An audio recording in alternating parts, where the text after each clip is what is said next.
AP అధికార పక్షంలో మరో ఆసక్తికర పరిణామం చోటు చేసుకోనుందా? అంటే అవుననే మాట వినిపిస్తోంది. ఏపీ అధికార పక్షానికి బాగా సన్నిహితంగా ఉండే నేతల మధ్య ఇటీవల కాలంలో తరచూ ఒక ఆసక్తికర మాట వస్తోంది.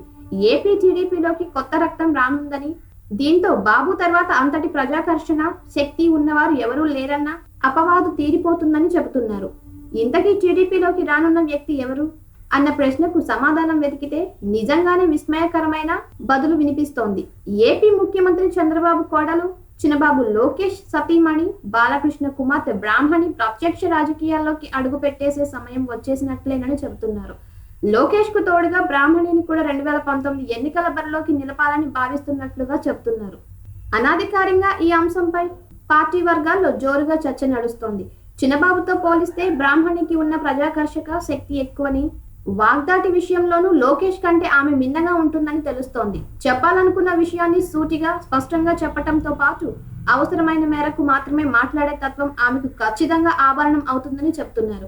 2019 ఎన్నికల బరిలోకి అప్పటికప్పుడు తెచ్చే కన్నా వచ్చే ఏడాది ఆమెను రాజకీయాల్లోకి తీసుకురావాలన్నది బాబు ప్లాన్ అన్న మాట వినిపిస్తోంది. దీనికి మరో కారణం కూడా ఉందని చెప్తున్నారు. బ్రాహ్మణిలో ప్రచార మాధ్యమాల్ని ఆకర్షించే గుణం ఎక్కువని, సమర్థించే నాయకత్వ లక్షణాలన్నీ ఆమెలో ఉన్నాయన్న భావన వ్యక్తమవుతోందని, ఎన్టీఆర్ ట్రస్ట్ బోర్డు కార్యక్రమాన్ని ఎక్కడా ఎలాంటి లోటు లేకుండా నిర్వహిస్తున్న బ్రాహ్మణిని ప్రత్యక్ష రాజకీయాల్లోకి ఎన్నికల్లోకి ఏడాది ముందు తీసుకొస్తే పార్టీ మీద పట్టు పెరగటమే కాదు, ఏపీ అధికార పక్షానికి మరో తురుపు ముక్క అవుతారన్న వాదన వినిపిస్తోంది. ఎట్టి పరిస్థితుల్లోనూ ఈసారి సార్వత్రిక ఎన్నికల నాటికి బ్రాహ్మణి ఎంట్రీ పక్కా అన్న మాట వినిపిస్తోంది. లోకేష్ ను చిన్నబాబుగా కొందరు, అన్నగా మరికొందరు పిలుస్తున్న వేళ బ్రాహ్మణి ఏపీ తెలుగు తమ్ముళ్లకు వదిన కానుందన్న మాట వినిపిస్తోంది.